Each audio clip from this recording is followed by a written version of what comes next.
Imagine building your dream shop filled with handmade crafts, unique digital downloads, or vintage finds, and instantly getting access to millions of buyers without spending months trying to get traffic. That's the promise Etsy has built its empire on.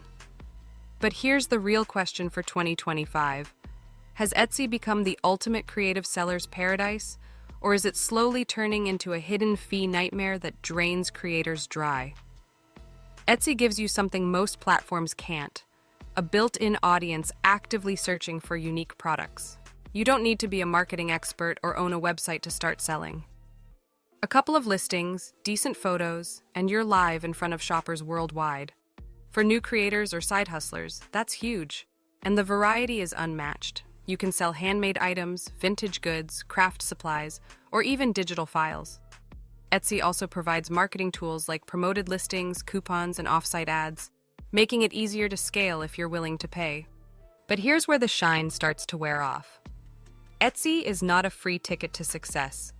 Every sale comes with layers of fees: listing fees, transaction fees, payment processing fees, and even unexpected ad charges. That $1 listing, it renews every 4 months if your product doesn't sell, meaning costs add up quickly.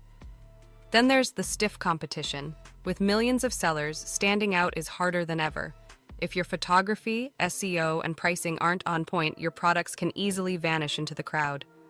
And 2025 has brought even more challenges. Etsy has tightened its rules, cracking down on sellers who resell mass-produced products and enforcing strict originality for 3D printed items. Certain categories like adult products have even been banned. Add in unpredictable policy changes, occasional funds holds for new sellers, and surprise shipping or customs fees that frustrate buyers, and suddenly Etsy looks less like a creator's dream and more like a platform where you're constantly watching your margins shrink.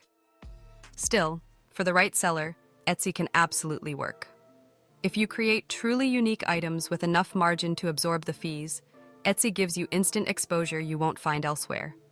It's especially powerful if you treat it as a starting platform rather than your only storefront. Many successful sellers eventually branch out into their own websites, using Etsy as a way to build an audience first.